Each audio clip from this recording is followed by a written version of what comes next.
think we'll go ahead and get started. So, good evening, everyone. My name is Austin Walker, and it's my pleasure to welcome you to the spring lecture here for the Thomas Jefferson chapter of the Society of Architectural Historians. Our speaker tonight is Paul Jaskot. Paul is the professor of History of Art and Architecture at DePaul University in Chicago. He teaches courses on modern European art, art and architecture in modern Germany, and topics in Chicago architecture and urbanism. His research focuses primarily on the cultural history of National Socialist Germany and its post-war impacts on art and architecture, with particular concern for the intersections of art and politics in the contemporary world. He's the author of two books, the first, Architecture of Oppression, the SS, Forced Labor, and the Nazi Monumental Building from 2000, and The Nazi Perpetrator, Post-War German Art and the Politics of the Right from 2012. And he's also recently co-authored two essays on historical GIS and the Holocaust from the 2014 collection, Geographies of the Holocaust. Recently, from 2014 to 2016, he was the Andrew W. Mellon Professor at the Center for Advanced Study in the Visual Arts at the National Gallery of Art in Washington, D.C. And in 2016, he was part of a team that was awarded a National Endowment for the Humanities Digital Startup Grant for the project Visualizing Spatial Experience in the Holocaust. Paul has served on the board of directors for the College Art Association from 2004 to 2011, and he was president from 2008 to 2010. He's also a member of the National Committee of the History of Art since 2010, and is chair of the Academic Council for Holocaust Education Foundation as of 2016. Paul is also currently the director of Studio Chi, a project at DePaul that's Computing Humanities Interface, and it aims to foster and support faculty research at the interface of the humanities and computation through research technologies such as digital mapping, text and data mining, 3D modeling, and data visualization, with the idea of promoting sort of a greater utilization of digital technologies in answering humanities questions, as well as the use of humanities data in computational research. So we're very glad he was able to make it despite some weather delays. So without much more delay, please join me in welcoming Paul Jaskot.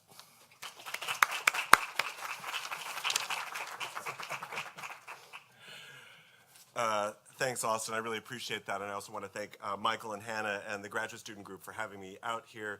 It's a really great pleasure to be at UVA, finally to get to see that Jefferson Rotunda that I've been teaching for all these years. It's really also a pleasure. And I also, really, it's great to see some old colleagues as well. Oopla. There are few buildings still in existence more associated with the horrors of the Holocaust than the entrance pavilion at the gates of the concentration camp of Auschwitz-Birkenau.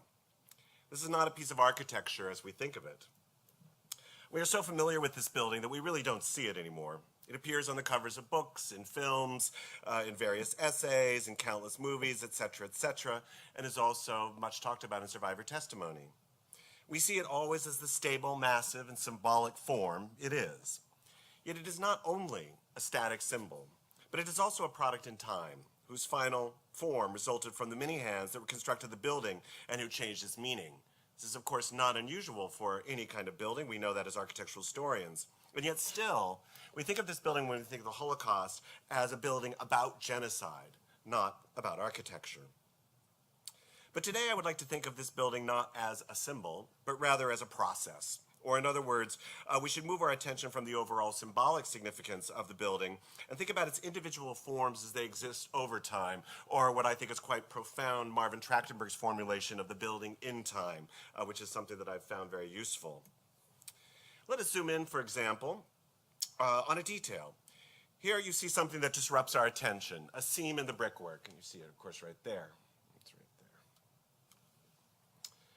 It is just to the right of the entrance tower as one approaches the facade. Once one sees it, it is hard not to notice it over and over again in the pictures of the building.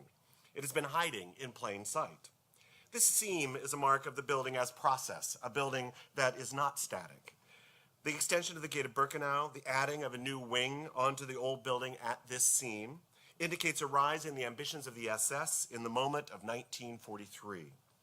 These ambitions saw no contradiction between murdering more of Europe's Jewish population and expanding the capacity to work to death tens of thousands of others not immediately sent to their death. But this institutional perspective of the perpetrator is not the whole story, for it had to be constructed. Bricks and mortar had to be brought to the site along with cement. Foundations were dug, pipes were laid. Amidst all of this, the bricklayers also were clearly attended to detail at a smaller level. For example, aligning the beveled cornice with 3 diagonally placed rows of brick to establish unity with the previous structure completed in 1942. All of this work? Forced labor, of course. We cannot lose sight of the fact that the building represents the actions of victims as well. It is a sign of their oppression, or occasionally, their acts of survival. From the generation of designs, to the coordination of construction, to the hauling of materials, to the laying of bricks, the building process was one in which SS goals intersected with victims' experience. They had wildly different understandings of this grotesque site, of course. But it was here, in space, at this seam, that we see the evidence of how individual histories and architectural ambitions converged in 1943.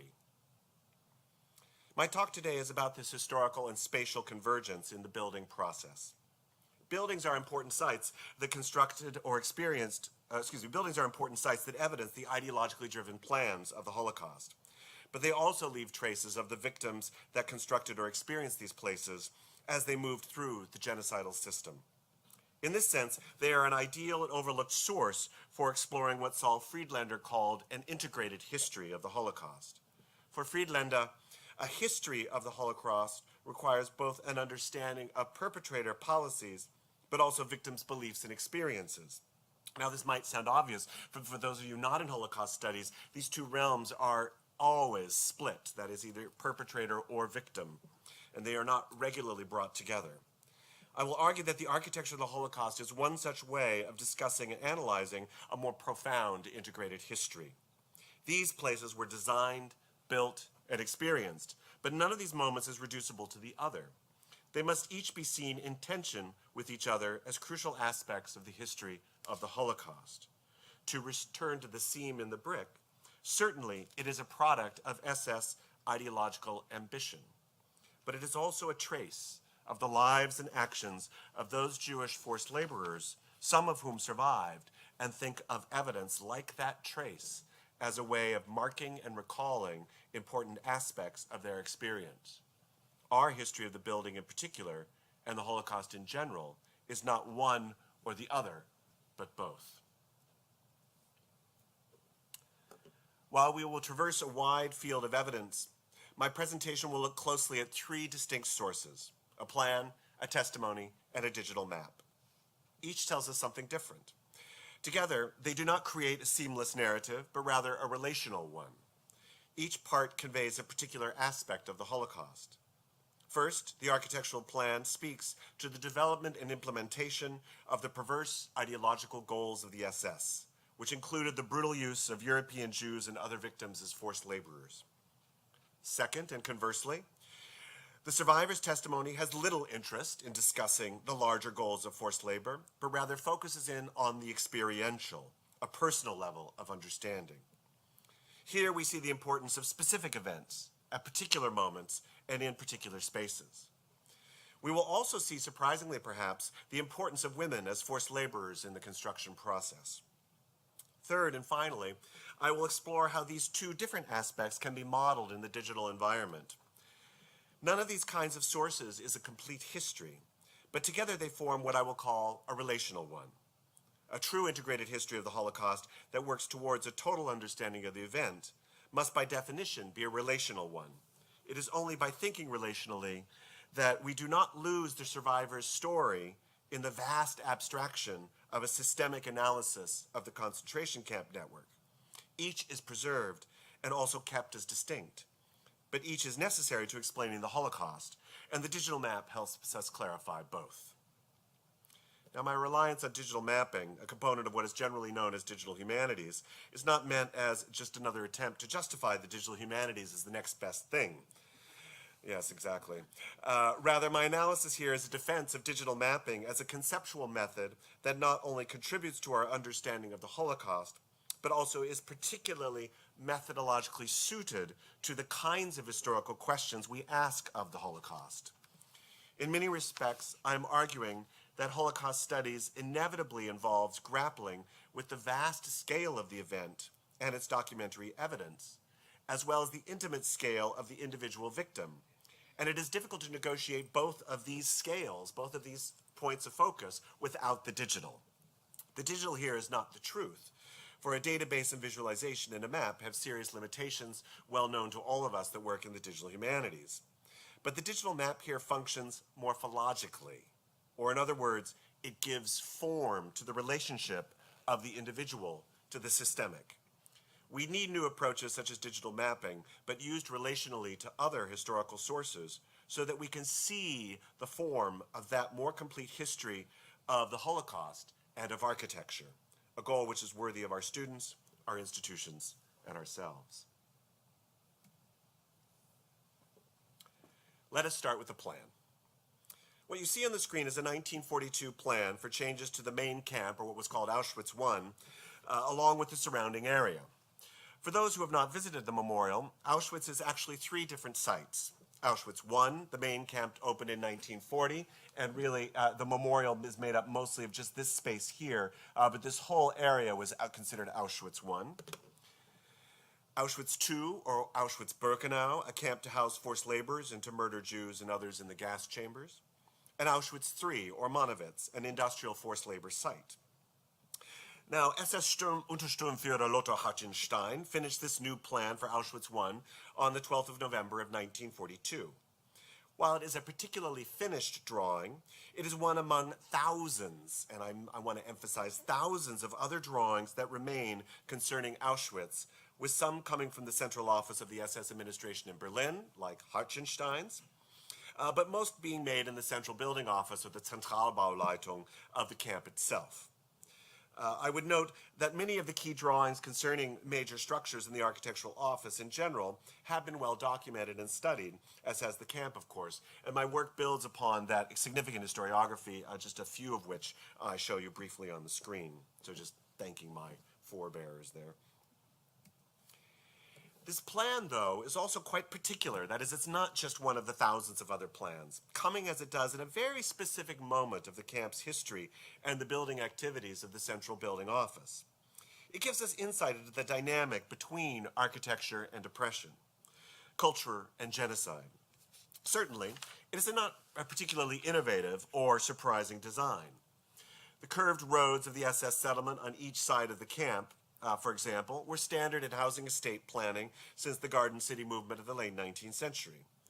And the regular institutional layout of the inmate space, as well as the alignment of the forced labor sites along a central access road, represent the kind of rational planning typical in industrial and penal sites in the modern era. But the use of color, as well as the spatial and temporal scales of the plan, are worth noting, since these are the formal characteristics that help us understand the Holocaust from the perpetrator's perspective. Note, for example, that the orange and greenish-blue complementary colors are only in the central section of the plan, drawing our attention. These are the areas focused on industrial forced labor, like the Krupp work to the left of the camp, so the Krupp work is right up here. The new SS administrative headquarters, right down here, and housing for the labor inmate population, so here. But these areas are not only visually prioritized, they are also temporally prioritized as well.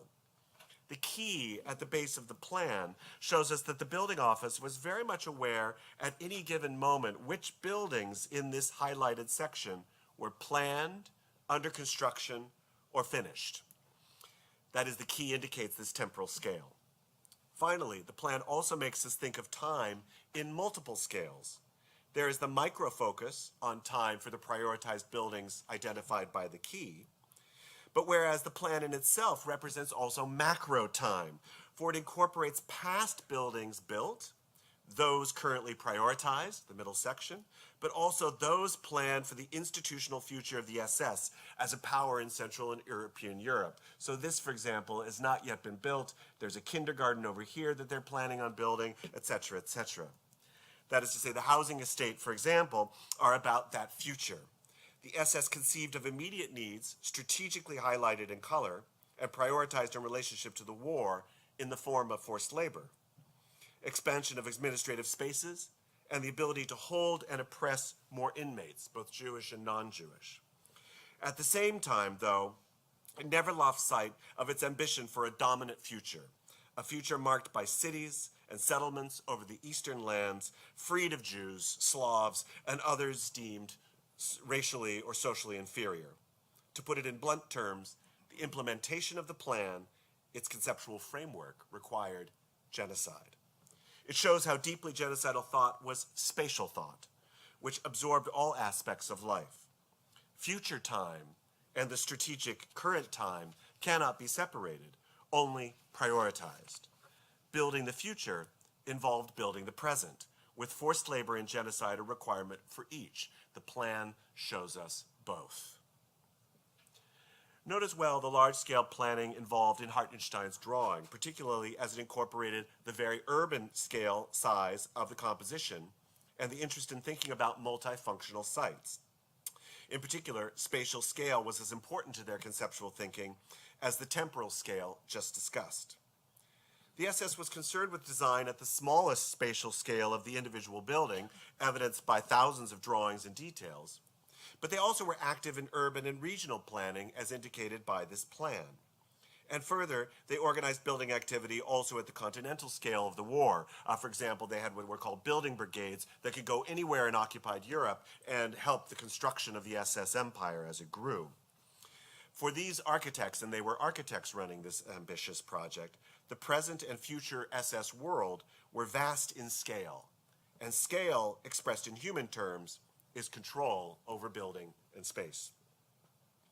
However, this perpetrator's view belies the evidence of who was doing the building. Here, the ideologically preferred or perfect world of the plan drives us back into the archive to see the messiness of the building process.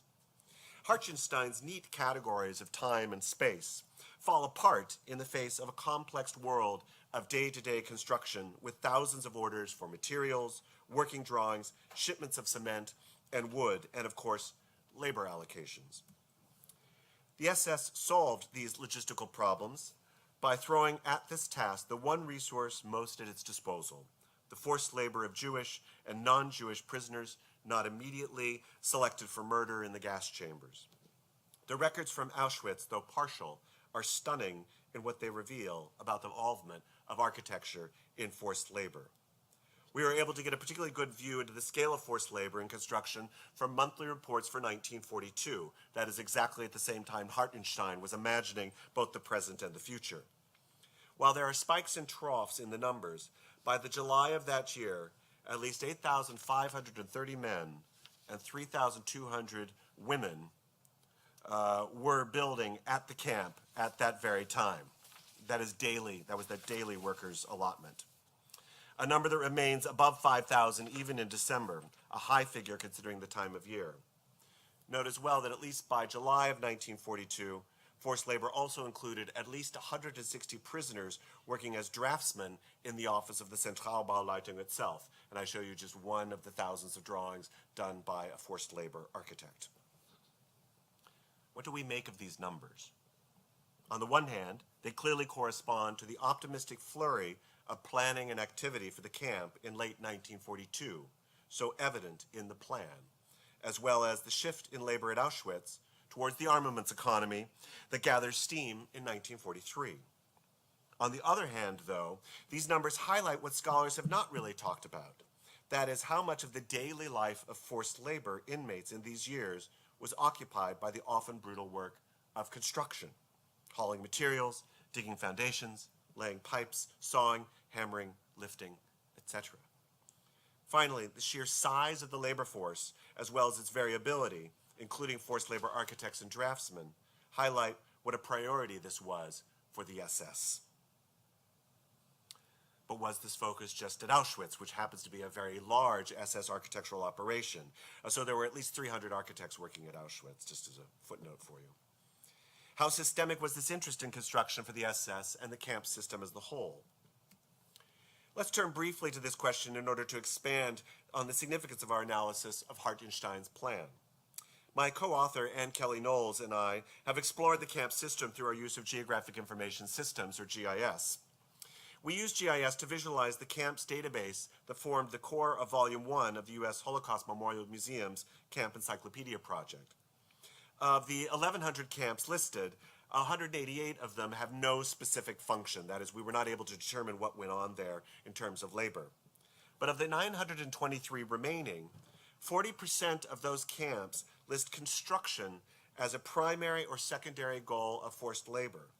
This is compared to 32% that list armaments production as either a primary or secondary activity. And the map really visualizes this clearly, that it's also that the red dots in the center, which tend to be more armaments camps, whereas you really see a kind of clustering around the periphery of the black dots. And I would say even though women were significantly involved in building, the percentage of women's camps that list construction activities the major forced labor concern are relatively low. That is, many of the women-specific camps were in the center of this particular map. Now, in that way, we can see some sub-camps with a major emphasis on construction were more dispersed. Extending the empire out emphasized previously overlooked forced labor tasks of construction, while consolidation near the core reflected the commonly known scholarly emphasis on armaments production. And when I say commonly known, I cannot point you to a single article that says the construction activity was a major concern of forced labor after 1942. Not a single article of the thousands and thousands on the Holocaust. Construction's role in the SS system as a whole indicates a larger function of this labor and its impact on the individual inmate worker's experience. And yet, however much we've been able to pull out of that plan, which is really quite a bit, we've been able to spin out an analysis of various aspects of SS ambitions and ideology. Such a system-wide analysis also obscures. For example, we might follow this very map that Anne and I have made and conclude that women's camps were less involved with construction than men's, as I've just noted. It would be easy to ascribe this to the manual labor of construction work, seemingly more suitable to men. But we know all too well that the Nazi apparatus had no such subtle parsing of labor and gender when it came to victim groups. Indeed, women were just as likely to be involved in difficult physical labor as men, and it affected their chances of survival in the brutal implementation of the Holocaust just the same. The plan and the attendant maps I have shown is only one part of the story, and like any focus on explaining the perpetrator, it can obscure more important questions about victims and survivors and the architectural process. This becomes clear if we turn to our second kind of evidence tonight, the experience of individual European Jews and what they remember in their testimonies about the architecture of the Holocaust. There has, of course, been important work on survivor testimonies as an invaluable source for understanding the ethical and social dimensions of the Holocaust, and I show you Noah Schenker's book because it's just one of the more recent, and I think it's a really excellent analysis of the way that survivor testimony as a visual source as well as an oral source is really important for our understanding of the event. Testimony, as is widely understood, has both a common and a deep component to it. The common elements of testimony are those moments when survivors describe how their story intersects with the known historical page out of order there, historical and geographic arc of the Holocaust, such as their discussion of a group transport to Auschwitz or the organization of their observations in a chronologically ordered series of events that ends with liberation. That's the kind of the common arc of a testimony of a narrative. But the deep element in what really interests us here, these components are the moments in which the individual survivor reveals a specific experience, perception, or story that is about their very particular place in time and space. These, what we might call micro moments, can often be abrupt interruptions of the testimony or be remembered only in fragments with chronological and spatial references that may or may not fit neatly into a larger historical narrative of the shared experience of genocide. It is worth recalling that, for those of us that have watched a lot of testimony, the briefness of a mention of event is not an indication of the importance. After all, for example, in the Shoah Foundation's interface, I'm showing you a typical example here.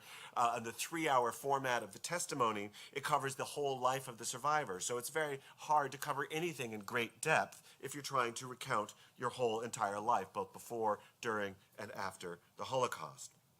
I would argue, nevertheless, that forced labor construction appears consistently as this kind of deep element in testimonies such as Brodetsky's here, but also in many women's testimonies as well, which is harder for people to see. Of course, these women speak to the brutal building policies of the SS and how that affected large groups of inmates, as we have discussed. But when women discuss their own construction forced labor, it is rarely with any sense of what they are building or why, and that, I have to say that's quite different than how the men talk about construction. More often, it is an eruption in the narrative, that's how I would describe it, and has to do with how particular spaces were experienced at specific times, and how construction work came in at a specific moment. That is to say, the spatial and temporal scale of building in time for women is fragmented and occurs at the micro level of the body. I want to focus on one particular case to expand on this point, the case of Bella Korn, a Polish Jew born in Łódź in 1923. To give this case some context, we can point to some common patterns in how Jewish women discussed buildings and construction work. My initial sample here is drawn from 26 three-hour survivor testimonies of women who, like Korn, were forced to build either immediately before, during, or after their time at Auschwitz.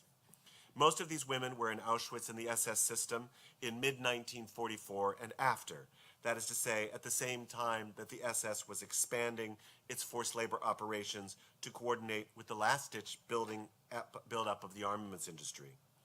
This was not the optimistic moment of the plan of Hartenstein that we discussed, but rather the desperate moments before the final collapse of the German war effort. In viewing these testimonies, it becomes immediately clear not only that the women see the built environment differently, as of course we know, that is differently than the SS, but that their understanding of building is literally the exact opposite of the perpetrator perspective we have seen in analyzing the plan. So let's unpack that. Now, to remind ourselves, the SS emphasized a kind of cultural values in terms of that long-term temporal perspective, shifts in construction activity, as well as the multifunctionality of space, living here, industry there, work over here, administration over there. They also emphasized aesthetics. For the women, however, to a person, they can't even see the building as a whole, let alone as a space that was either a synthetic part of an institutional policy or functioned as any kind of architectural or ideological symbol. The women, that is to say, described the buildings they worked on as well as those they lived in as fragments made up of rooms, specific signs like a chimney, or merely as a site, a kitchen, a toilet, a gate. Several of the women merely used the phrase, quote unquote, a place to describe where they were. This radical fragmentation of space speaks not only to the trauma of these memories, which are always partial, of course, but also to the reduction of space and building to its most basic constituent element of the here and the now. Such inability to see space results from the dehumanization of Jewish women under Nazi control, in which the necessity of merely staying alive consumes all other powers of perception. In these terms, space in testimony is consistently ambiguous.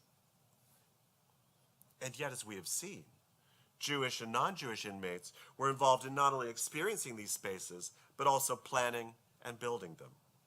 What's surprising is that they seem to have to insert this testimony about their construction work abruptly into the narrative to create the space of a deep element that signals their particular experience. These experiences seem to be such a departure from the common testimony that even the interviewers of the Shoah Foundation skip over these segments relatively quickly. And I can't tell you how many times over and over a woman will try to say, and I was working on this building, and the next thing the interviewer says is, and so after you were at home at night, how did you interact with the other women? Like, the interviewer moves directly away from the labor as soon as the woman talks about it, just pushes the narrative to some other more common understanding of women's experience, such as collective support. And this happens over and over again, even with very sensitive interviewers of the Shoah Foundation. These women, though, often repeat these moments, nevertheless, particularly by insisting on listing the banal labor tasks. So you hear about digging, lifting, carrying, hauling, and site clearing as the most referenced tasks, but also particular materials such as brick, stone, and above all, cement. While they performed many other physically demanding tasks at the hand of the Nazi authorities, construction work consistently came forward as an extreme sign of their physical oppression, even if it did provide them with a way to survive one more day. As one survivor put it, quote, "I had to work hard. I had to show that we were productive people," end quote. This summation and brief quotation provide context for the compelling testimony of survivor Bella Korn. At the time of her transport from the ghetto of Łódź in 1944, she had never heard of Auschwitz. Her transport arrived on August 28th. As with many testimonies, Korn is vague about specific agents, buildings, or functions. That is, in those aspects of her experience that could have overlapped most closely with SS concerns. So she talks about being taken to, quote-unquote, other rooms, or saying that, quote, they announced, unquote, a selection for inmates to be taken to forced labor in Germany. At the same time, the built environment exists for her, like the other women, as a series of fragments. For example, quote, "near the chimneys," unquote, signifies the crematorium. Korn focused on memories of survival, paid little heed to policies or relationships of space and time, present and future. After only a few days in Auschwitz, she was called to the roll call plaza for the selection for inmates to be sent to Germany.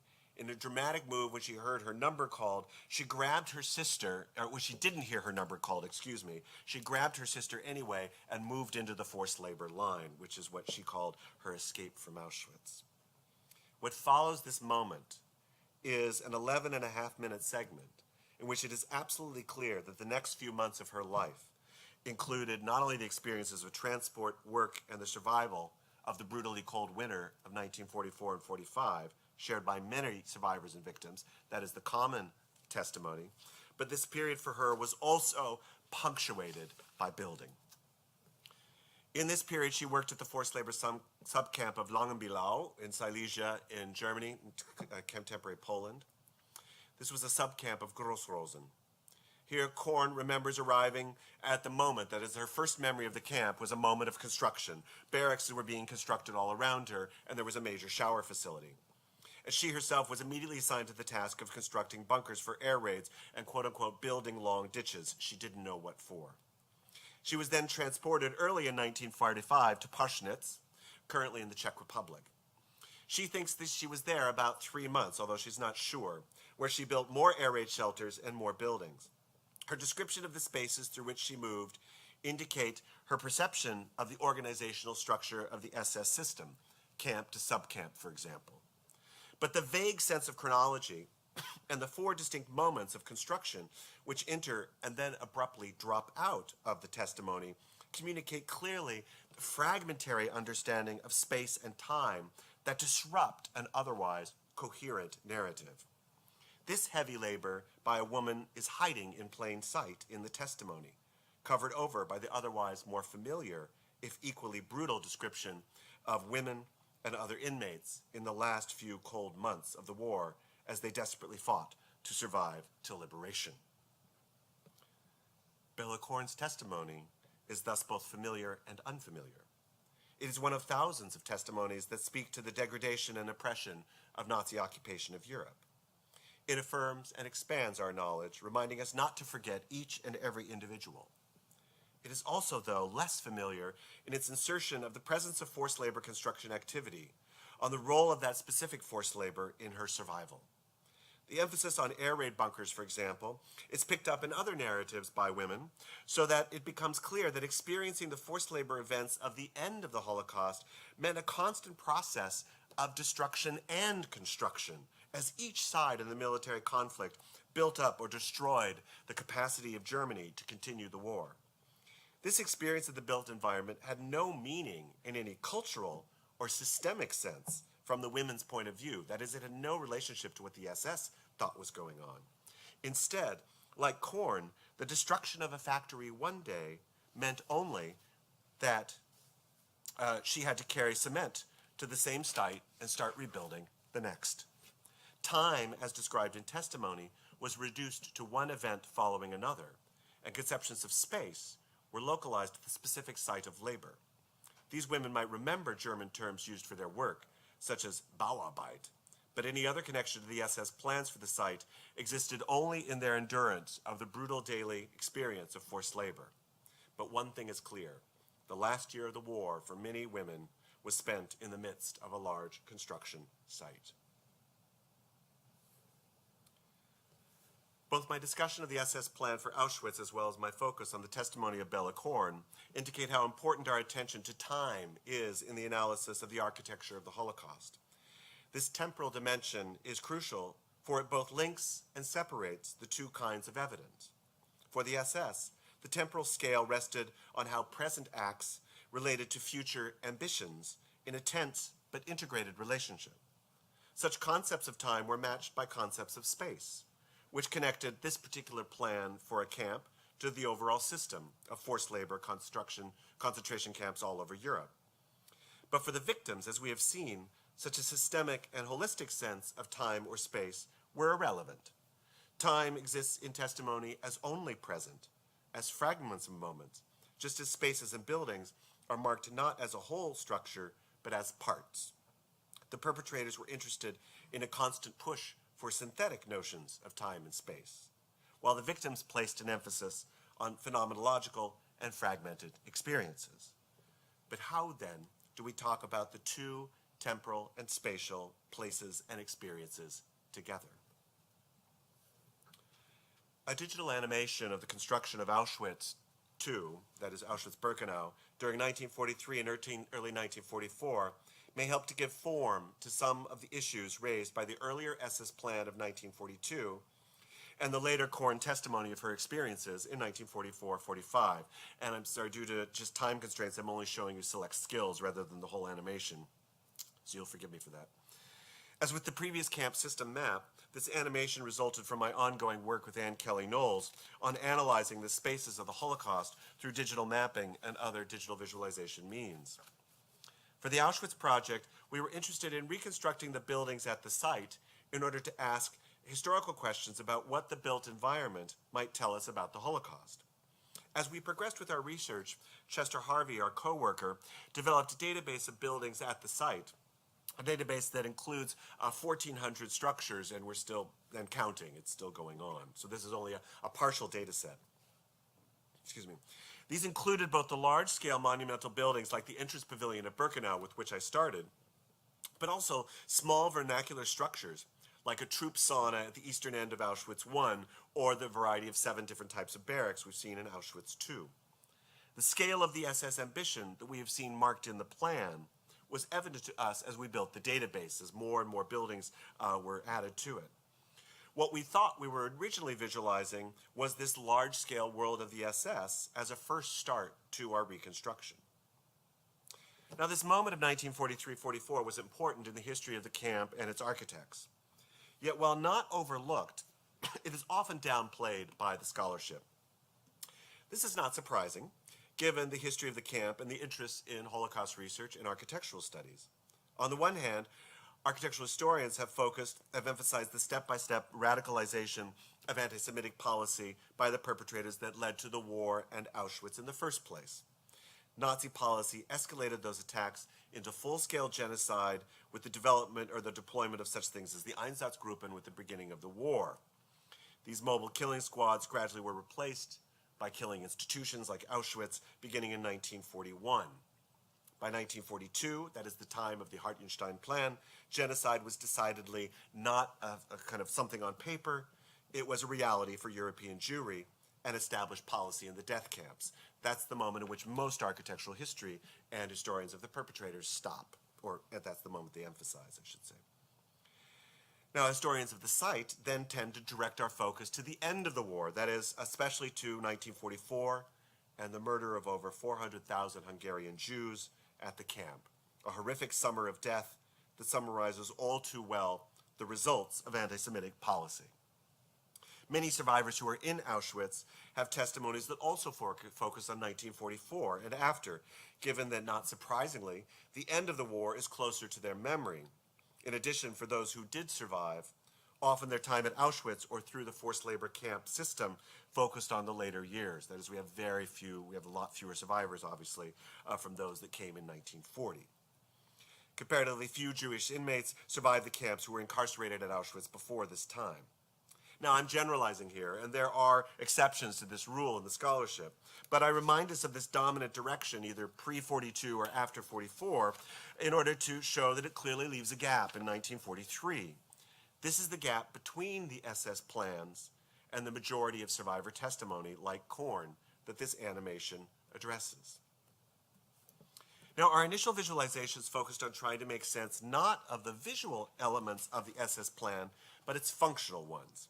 That is, we were trying to capture the multifunctional spaces in order to visualize not just the major structures that are well known, but all the buildings in between. That is, were there spatial patterns in terms of what was being built. This large-scale map you see on the screen gives some sense of the complexity of different functions. Here we can focus in on the eastern corner of the main camp of Auschwitz I, and this digitally marked up SS plan, which gives us an example of those multifunctional spaces. As you can see, it includes a variety of SS buildings, from the domestic structure and garden of the commandant, to the troop housing and saunas, to the central building office, to the slaughterhouse for the camp canteen. But it also includes visible inmate spaces, including most obviously the crematorium, which change function frequently. So you have the crematorium here, the commandant's house, and the sauna, all of which are in eye contact of one another. This visualization, and the larger one of which it is a part, indicates important factors for the analysis of Auschwitz. On one hand, they show the lack of a rationally planned and controlled space, not the well-ordered world of the SS we might expect. On the other, they also show clearly that these were improvised, short-term plans of the moment that put a place of relaxation, like the sauna, next to a food processing facility, next to an on-again, off-again crematorium. These spaces would be replaced by the long-term order and rationality of Hartgenstein's plan.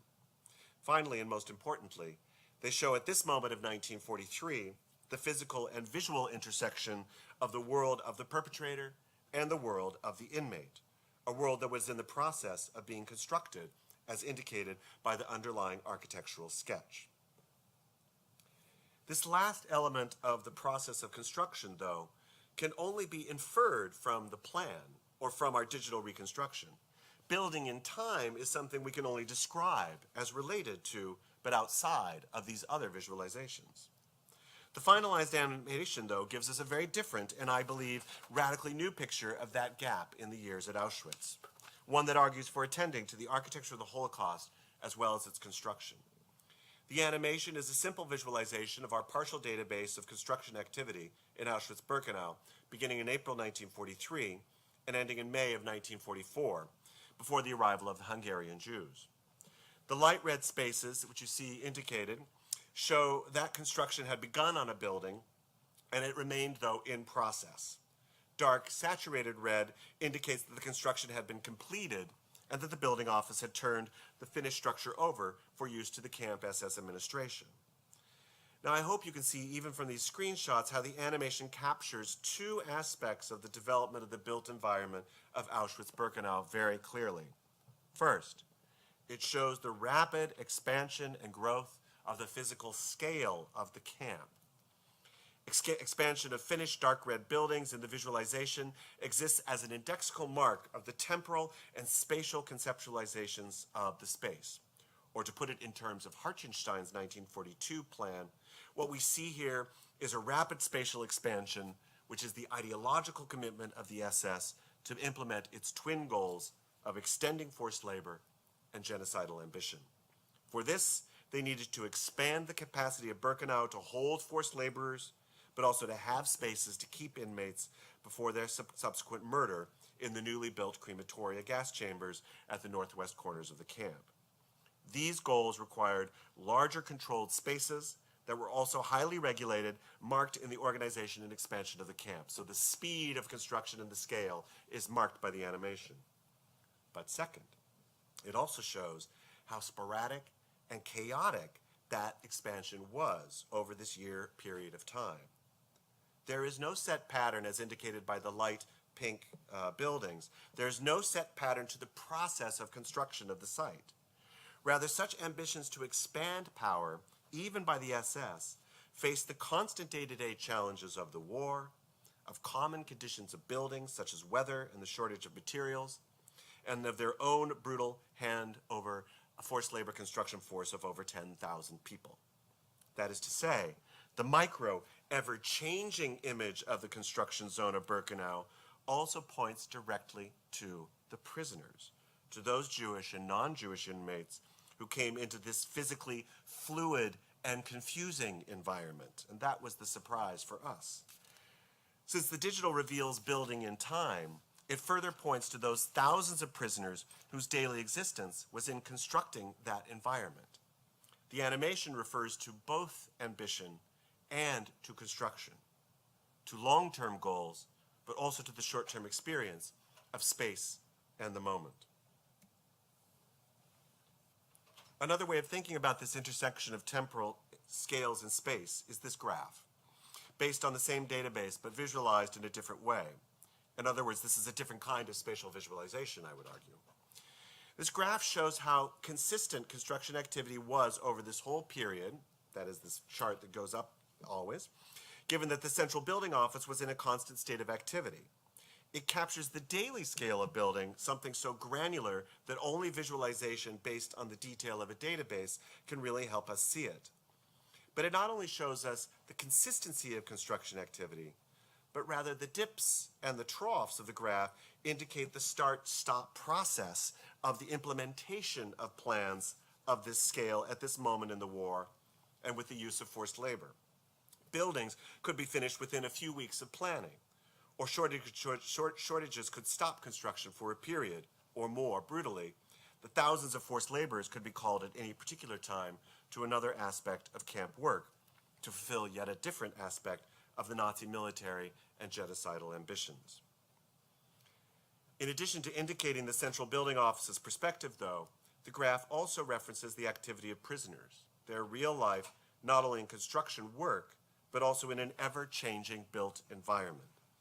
The peaks and valleys of this chart emphasize a constantly changing physical world, one which was visually unpredictable, making their experience of space ever more fragmented and random.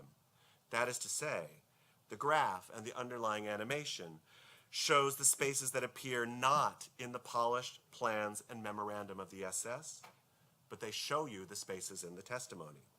Why would any survivor remember a plan, or have a total concept of a site, or understand the relation of one building to another?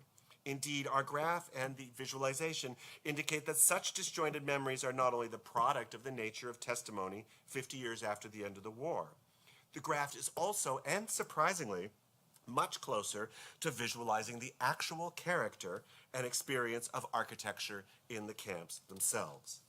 In a world of construction, of physical violence, and of constantly adjusting plans and ambitions, the fragmented description of spaces and forced labor, so evident in Bella Korn's testimony and others, are the most accurate descriptions.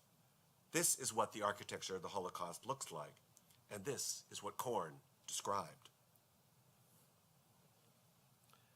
The digital visualization helps us to consider anew our historical sources. But they also bring us back to the historical question of an integrated history posed at the beginning of this talk. The graph and the animation are, of course, abstractions. They do not represent reality any more than any other computer environment. The code, the database structure, and indeed the projecting machine itself are just part of the mediating role played by the digital environment, something we know quite well as art historians. These partial and faulty representations, though, still show the indexical power of the digital environment when used for historical analysis. They do not represent reality, but they do refer to real plans, actions, and experiences. They mark the traces of history and give them form, preserving both the resonance of the overall plan of the SS, but also marking the daily experience of the built environment and forced labor construction of Jewish inmates.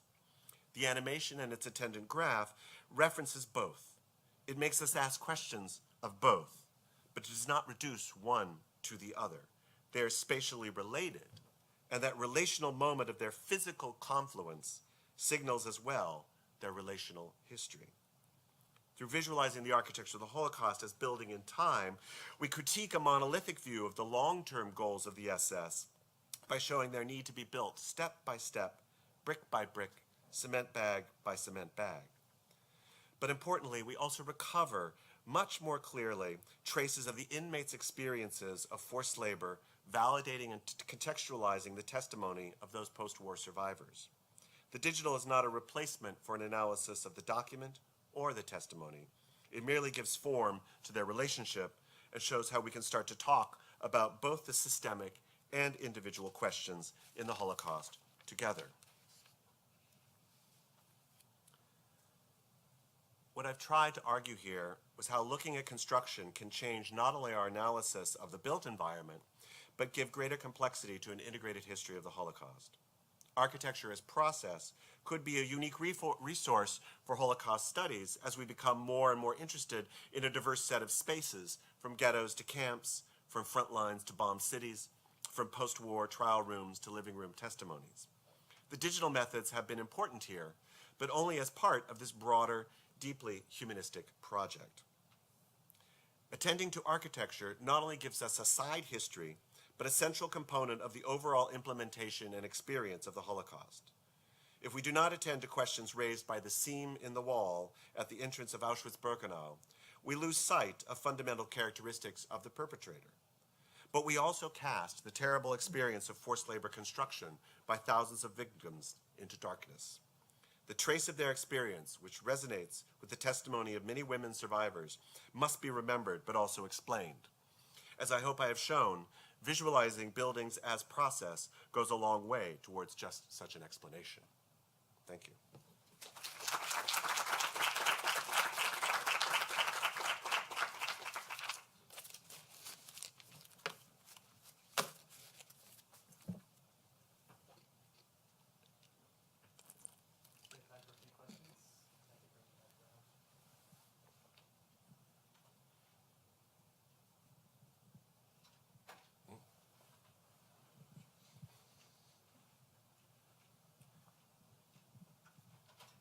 I don't know that I need a mic, but Paul, thank you so much.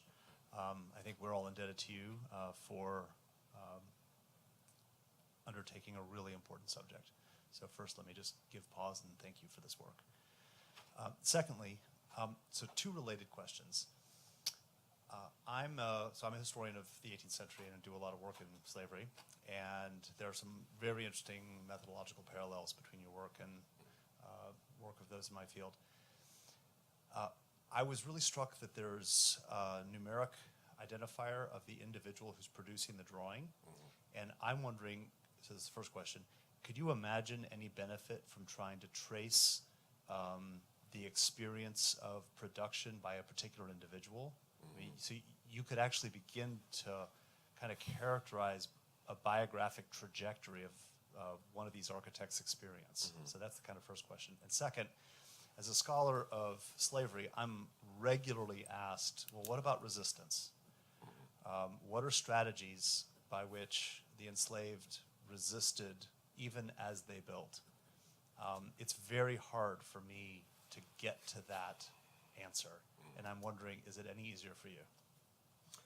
Both great questions, and actually I had one of my pleasures of being at CASVA was the last year I was there, Mabel Wilson was there, who's also, and I said so she works on slavery and architecture, and I said we've got to do an exhibition or something, because there are, the long history of architecture and slavery is a history that needs to be written. So thank you for that. The architect's experience, two aspects of that. One is that the number on the drawing does not always match the number of the Auschwitz prisoner. Most Auschwitz prisoners with the numbers, there is a book that we can know their number, they were registered, and so we can identify some members of the architectural community who are forced labor architects, and you're right, I really actually would like to drill down and dig into those groups. I mean, there were 160 of them working. It's a big architecture shop, and that's just the forced laborers.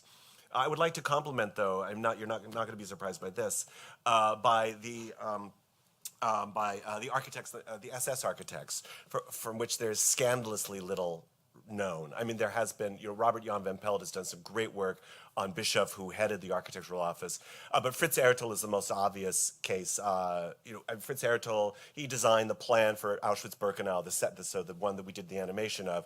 And everybody knows. The few people that work on this world know he was a Bauhaus graduate. What no one does know is that actually in the architectural office at Auschwitz there were books of Gropius. You could pull a book about Erich Mendelsohn off the shelf, so Jewish German architect. So that this modernist notion was still there. And after the war, Fritz Ertl went safely back to Vienna and had a very successful post-war career. Except for a trial in 1972, in which he was dismissed because he was merely an architect. Architecture, right, is neutral, has nothing to do with politics. So I would really like to follow Ertl up as much as I have. I have a handful of survivor architects that I'm also going to try to bring together in something. So that's a very good point. And there is. It's still biographical. There's a lot of biographical traces. I'd like to get that somewhat more systemically. That is to really kind of reconstruct this office a little bit more. But I would also say, even if you can trace the work of one person who remains entirely anonymous and use the power of the drawings themselves simply as biographic trajectory, that might actually even be more powerful. That's actually a really great point, and I smile only because the thousands and thousands of drawings, of course, the way they're indexed, because they're historians indexing them, is they don't care about that architecture number. So you'd have to go. I mean, but you could. There are ways of following it. You could follow the houses. So there were thousands of SS houses. So right now, people are living in the town of Oświęcim, which is the Polish name for Auschwitz, in SS houses they don't even know are SS houses. So they were just built. So you could focus in on it because they did plug architects into specific kind of tracks. So that actually would be a good way of doing it, though. So I thank you for that. And the second, the resistance one. You notice I did use the word resistance at the very beginning of this talk, and then that's the last you ever heard about it. The one way of doing this is to say, and this is, I'll rest on my survivors. A survivor surviving is resistance. The fact that they survived meant that they beat the system. And so these women, for the women, it was this kind of constant, the barbarity of the work, how heavy this labor was. So think about it, 12 hours carrying about a 50-pound sack of cement, 12 hours a day. That's what you did. So, and they survived. And so they see that, of course, as the absolute worst kind of labor they did, but at the same time, it's what saved them. So, so there's a kind of tension even in the survivor testimony. But you're right, I haven't come across anything that would indicate, for example, some subversion of the building process. We do know that building was used, and this is actually something that Anne and I discovered. So I have to say, when that animation, so I was the kind of Holocaust architecture snob in our collaborative, and Anne said, we're going to reconstruct Auschwitz-Birkenau, and I'm like, that's great. I know what that looks like. Thanks. And I was the one that went into the archive and looked up all the plans, and I thought, well, I know what that's going to look like. When they pressed that button for that animation, and I saw the chaos. I'm the one that gave the evidence. I couldn't see it. I couldn't see it in the document. I could only see it in the animation. And what also became clear is that there's a throw-off line in people like Sybil Steinbacher and other people that work on Auschwitz, which is 2/3 of all escape attempts happened in 1943. So Auschwitz was opened in 1940, closed in January 45. 2/3 of all escape attempts during that period happened in this year, 43. No one has been able to explain it. I think it's the building sites. I think it's the chaos of the building sites that help us to say what was happening is that fluid physical environment, it might endanger you because suddenly it's unpredictable, but it might have given you a pile of bricks to hide behind that you could then escape from. So that's something, we posit that in our work. We don't have any evidence for that, but it seems likely, I would say. So I'll just stop there.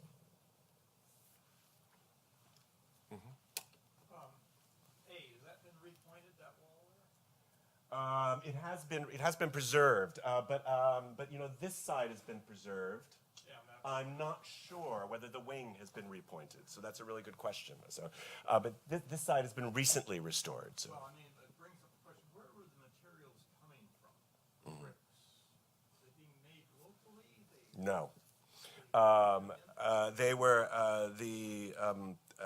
so my earlier work was on kind of SS building industries in Germany proper, so not the East. The SS had very, very good context in the building industry. And one of the reasons Auschwitz is being built up in 42, 43 is that they resisted turning camp forced labor over to armaments. They thought armaments was going to be for private industry. They wanted to keep control of construction labor to build their own empire. So actually it was in 42, 43, Hitler essentially had to go to Himmler and say, you're going to use those laborers for armaments work now, which is why you see this spike in construction in 43 moving to armaments. But by that time, the SS had already gotten its hands into not only its own building construction firm, so it owned several brickworks that it ran through forced labor, but it was well connected with all the building trades, and so it was, and because they had direct access to the railroad lines, they could ship them in fairly easily. There are good brick factories in Silesia, so near what's now Wrocław, so what was then Breslau, so it wasn't that far away. Cement was more of a problem. Cement was something they were producing mostly in Germany, so firms like Dickerhoff and Widmann, a huge cement manufacturing firm. But by then, they were so integrated into the military effort that they too had spread their production facilities throughout occupied Europe as well.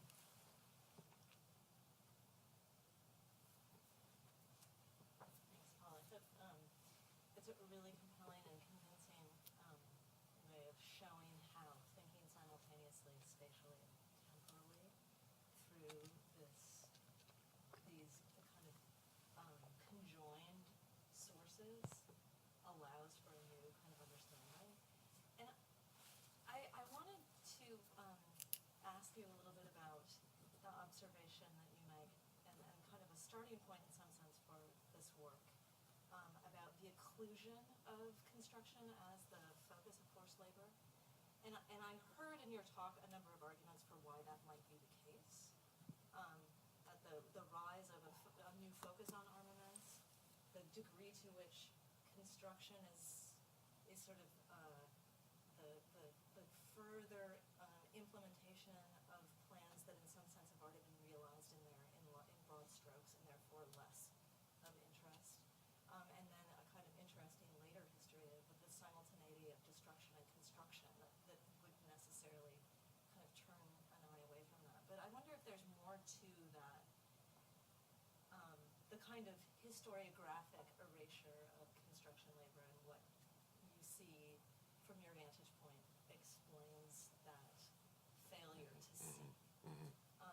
And the second thing is, I also thought that animation is really extraordinary for what it shows us.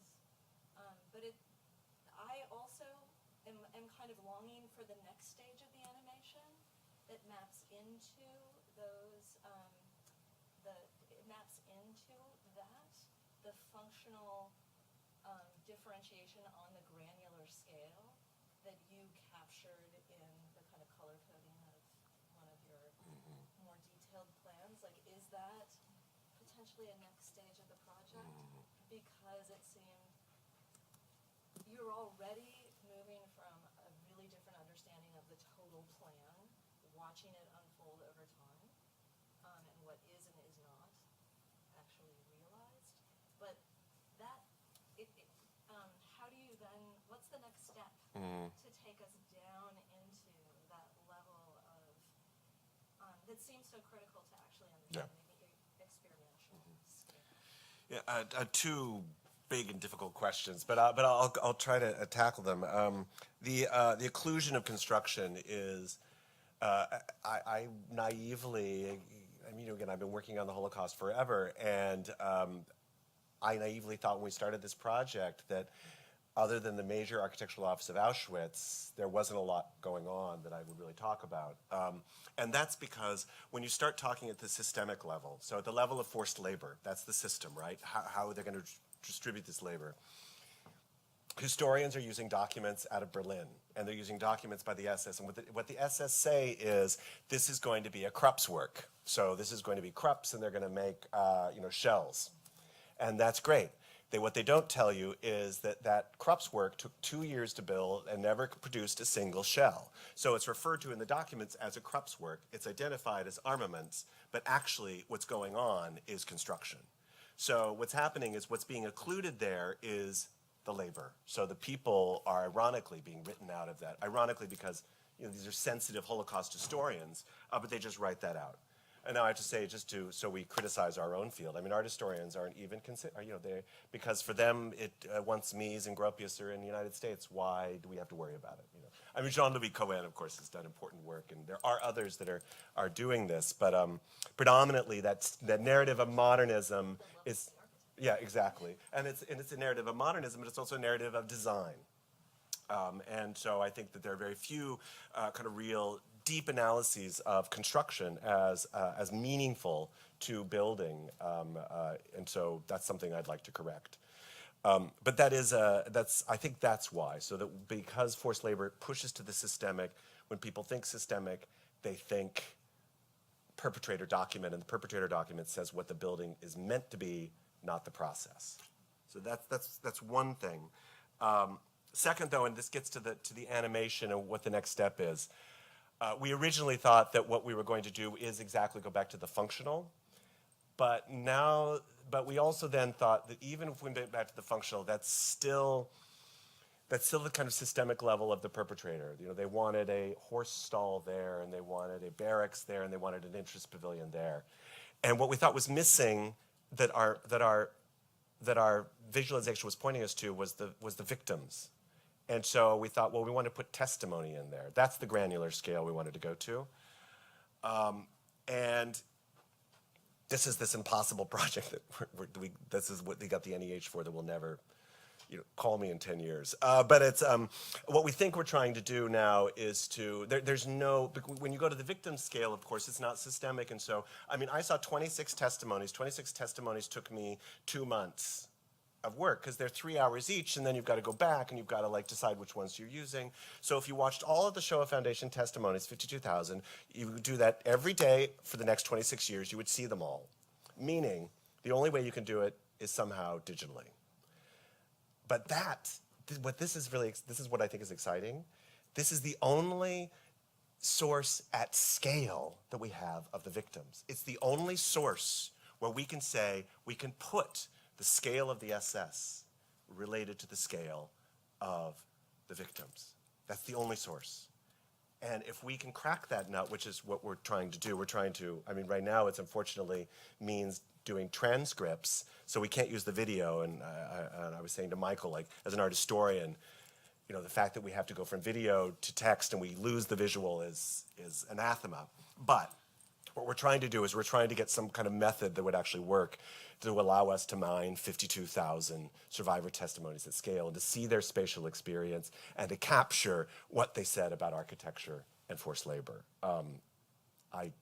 It's proved to be a difficult process. but that's a long way of saying that what we hope to do, that the stage we're at right now, which is why it's why I started working on testimony. And I originally started working on testimony of men, because of course men were the ones, when you search construction labor, men pop up all the time. And I got to tell you, when you're interviewing a man, whether you're a man, woman, and these are the same interviewers, if they're interviewing me and I say, oh well, I was carrying cement, almost every time the next question is, well, what were you building? Oh, I was building the Krupp's work. And they'll even if they'll say, I don't know what I was building. And the interviewer will say, well, you think you were building the Krupp's work? Yeah, probably. So the men are pushed to this idea that they know what they're building. The women, it's almost always, after you got home at night, did you help each other? It's unfathomable that this has happened. So I think that so when I started this, I started with men, and I stumbled on some women's testimonies, and then I thought, oh, there's actually something here that's really missing from the historiography. So, sorry, going on and on. I hope that answers your question.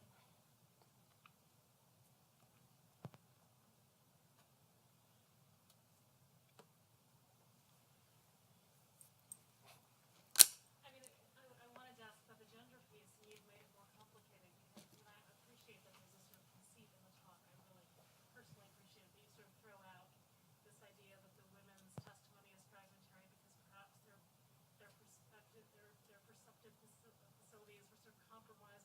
work there, having to do supervise, and it was like a beautiful thing to then come back to say, no, actually, this is exactly it. The site, what the animation reveals is, of course, that's exactly what it was.